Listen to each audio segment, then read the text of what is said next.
Obasi was the kind of man everyone followed online. Luxury cars, first-class flights, and designer suits were his brand. He was loud, proud, and used to people hanging on his every word. At a leadership panel in Johannesburg, he stood tall among CEOs, tech giants, and influencers. But when Zanele, a soft-spoken village teacher, was introduced, Obasi couldn't help himself. He laughed into the microphone, asking why someone who taught kids to read was sharing a stage with real achievers. The audience chuckled, unsure if they should. Zanele just smiled calmly and said, "Not all leaders wear suits. Some carry chalk." Back in KwaMashu, Zanele returned to her classroom with no cameras, no applause, just worn-out desks and wide-eyed children eager to learn.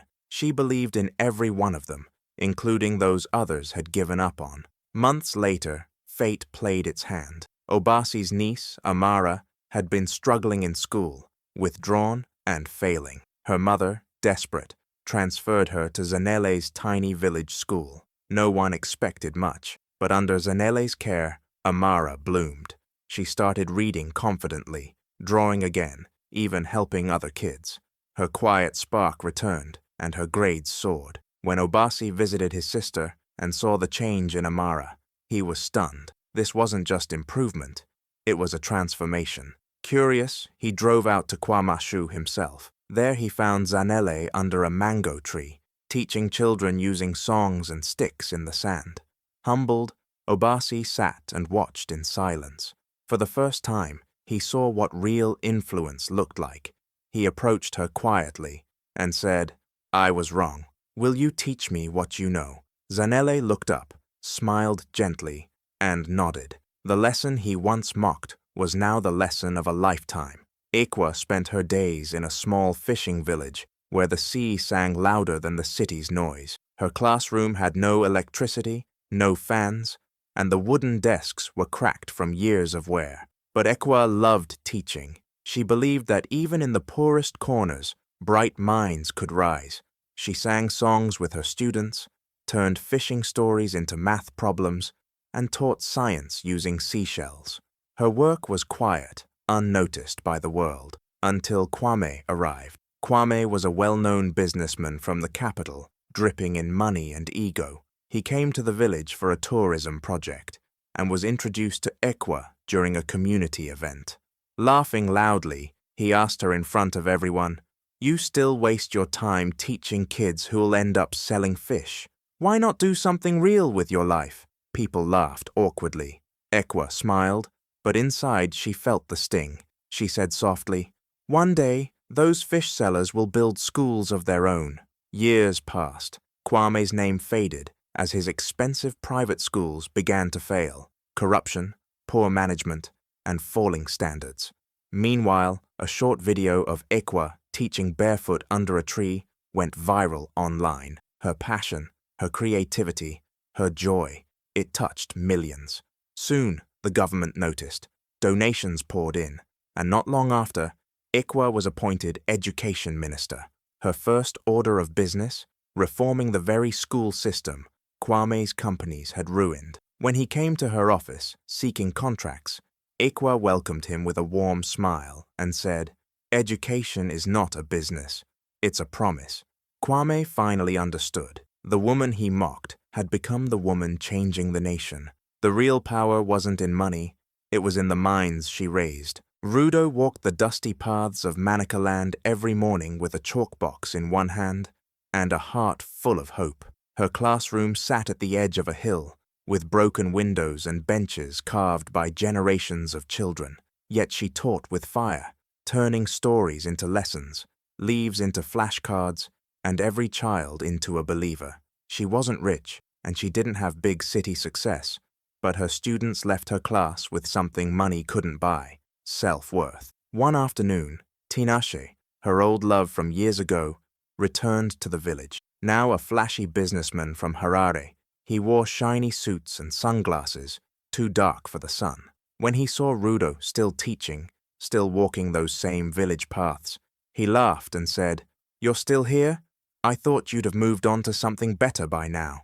His words stung, but Rudo just smiled and said, I did move on. I chose purpose. Time passed, and Tinashe's empire crumbled. A bad investment, a betrayal, and soon he lost everything: his house, his car, and his pride. Left with little, he returned to the same village, broken and bitter.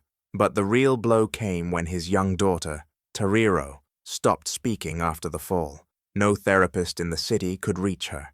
As a last hope, he brought her to Rudo's school. Quietly, she sat with the children, watched Rudo sing, draw, and dance through lessons. Slowly, Tariro smiled. Then she whispered. Then she talked. Tinashe watched with wide eyes. The woman he once mocked had healed what money couldn't. One evening, as the sun set behind the hills, Tinashe said, "I thought I had it all, Rudo, but you had what really matters." Rudo nodded gently. Some lessons aren't in books. They're in people.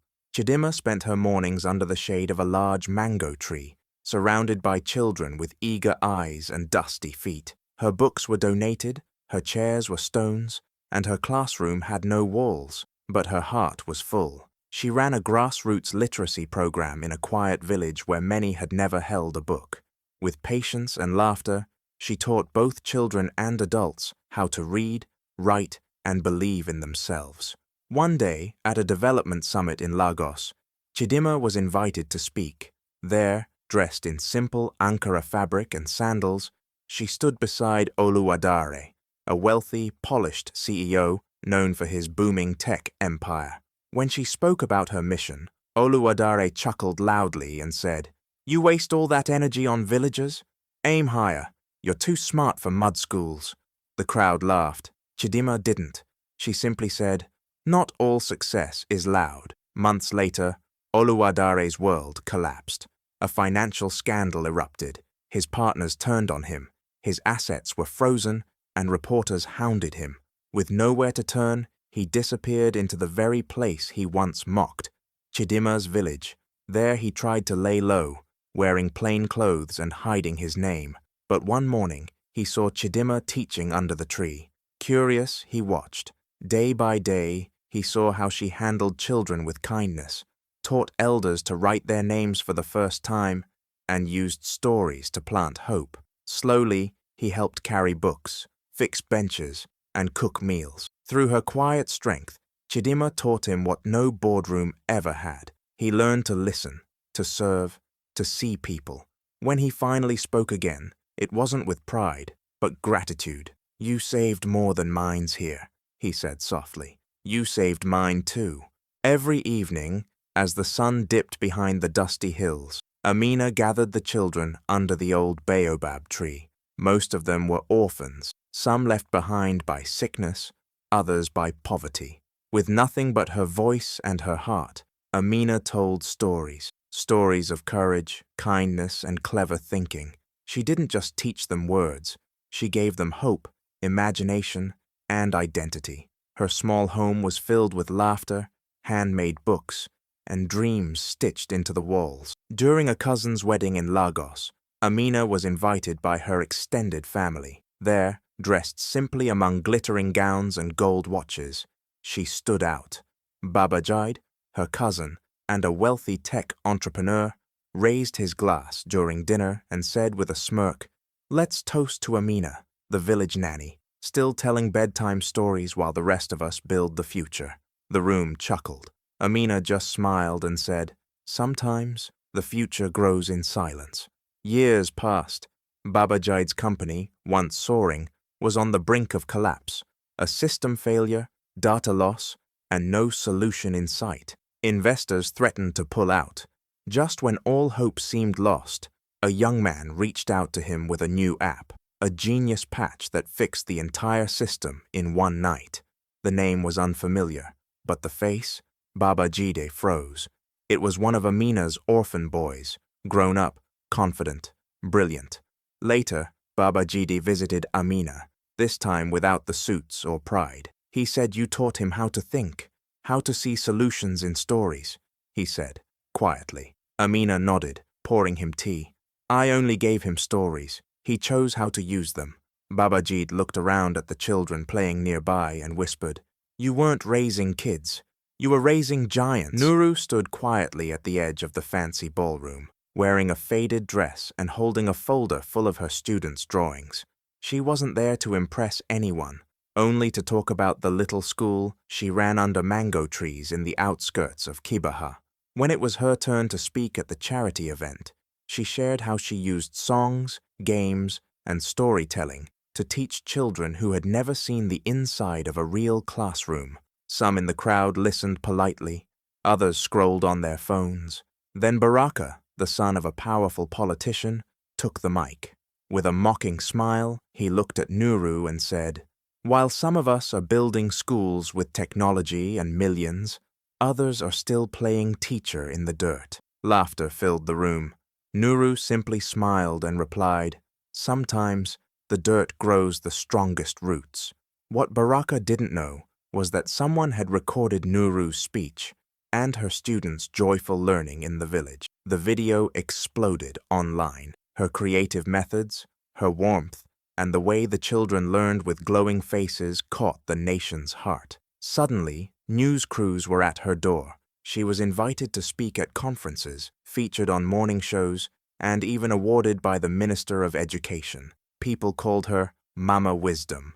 Months later, Baraka returned, not with pride, but with worry. His own son had been struggling with learning and had shut down completely. Desperate, Baraka humbled himself and came to Nuru's school. There he watched her teach with love, patience, and laughter. His son slowly opened up. One day he joined the circle and started reading, smiling for the first time in months. Baraka looked at Nuru and whispered, "You saved him."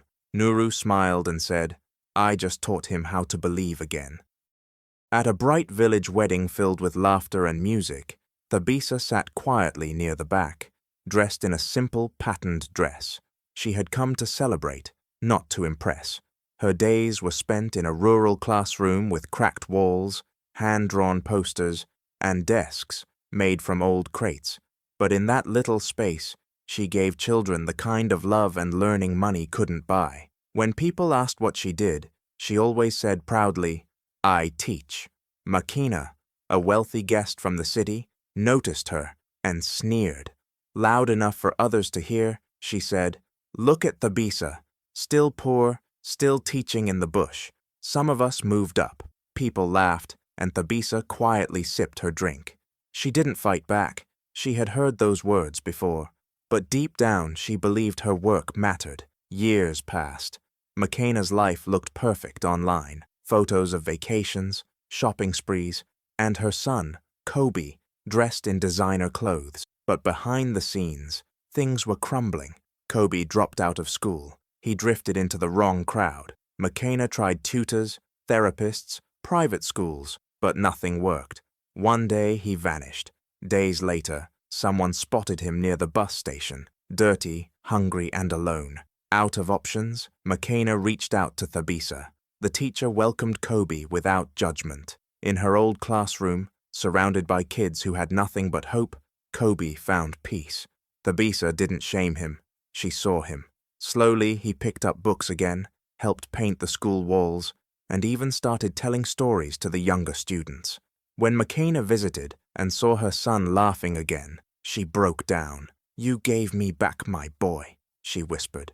Thabisa smiled gently and said, "All children need is someone who doesn't give up on them." During a live media interview meant to highlight social efforts across the country, Ifeoma sat beside businessmen, celebrities, and NGO leaders.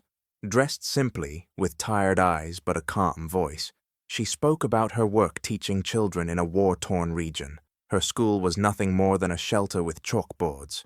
But inside those walls, children who had lost everything were learning to dream again. Jabari, the flashy heir to a massive fortune, laughed mid-interview. He leaned into the microphone and said, "While some of us are making global impact, others are playing school in the rubble." His words drew awkward laughter from the audience.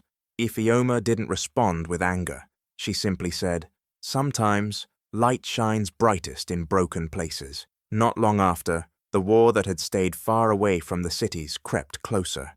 Chaos spread. Jabari's perfect world shattered. His home was destroyed. His friends fled. He had nowhere safe to turn, until someone whispered about a school still standing in the middle of the war zone, led by a woman who never gave up. Desperate, Jabari arrived at Ifeoma's school, covered in dust, fear in his eyes. She recognized him, but said nothing. Instead, she offered him food, shelter, and peace. He slept on the floor beside children. He listened to Ifeoma read stories about courage and kindness. He watched as kids with no parents shared what little they had. Over time, Jabari stopped being the man who mocked. He started helping fix the roof, carry water, and read to the children. He changed. And one day, during another media interview, this time in that same broken shelter, he looked at Ifeoma and said, "This woman didn't just teach children. She taught me how to be human." At a community fundraising event held in a dusty town square, Lulama stood quietly with a box of books in her hands. She was a humble schoolteacher who had spent years teaching children under trees, in cramped huts, using old notebooks, and her heart. When she stepped up to speak about the need for more books and support for village education, laughter rang out from the crowd. It came from Themba, a well-dressed, confident banker who had just arrived from the city. He chuckled and said loudly, "Why waste time on village kids? Teach them to fish instead of filling their heads with dreams." People around laughed nervously, some even clapped. Lulama smiled softly and simply replied, "Dreams build futures, even in villages." Years passed, while Themba climbed corporate ladders and lost himself in power and pride. Lulama continued to build something real. Her students began winning scholarships, her school got international attention, and one of her lesson videos went viral. Soon she was invited to speak at a United Nations summit about education and equality. When she walked into the massive conference hall in New York, her eyes scanned the room. She was nervous but proud. What she didn't expect was to see Themba, wearing a headset, sitting quietly in the translator's booth. He wasn't a leader anymore, just a junior translator, repeating words spoken by others. Their eyes met briefly. Themba's face turned pale. As Lulama stepped up to the podium, the entire room fell silent.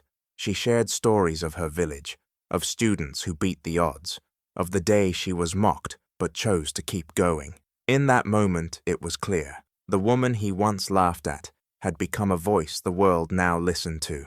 At their high school reunion, Zahara stood quietly in the corner, dressed simply but with a calm confidence. She had spent years teaching in a small village school, helping children find hope through stories and lessons, even when resources were scarce. Most people barely noticed her, but Femi, her old classmate who had become a successful tech CEO, made sure everyone did. Loudly, in front of the whole room, he mocked her, calling her just a teacher, like it was an insult.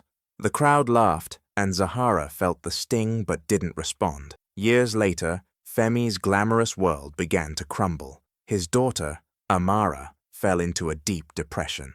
No doctors or therapists seemed to help. Desperate, Femi turned to Zahara, the teacher he had humiliated years before. Zahara welcomed Amara into her village school, where the children's laughter and the calm rhythm of the classroom slowly began to reach her broken spirit. Zahara used her gentle strength, patience, and love to help Amara heal. She taught her to write stories again, to dream beyond the pain, and to find joy in small things. Bit by bit, Amara's smile returned.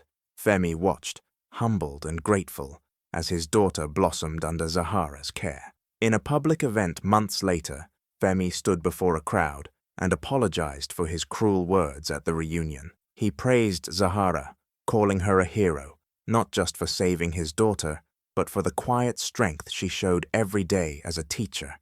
Zahara's smile lit up the room, proof that true power often comes from kindness and patience, not wealth or status. If this story touched your heart, please like, share, and subscribe for more inspiring tales. Remember, true strength lies in kindness and patience.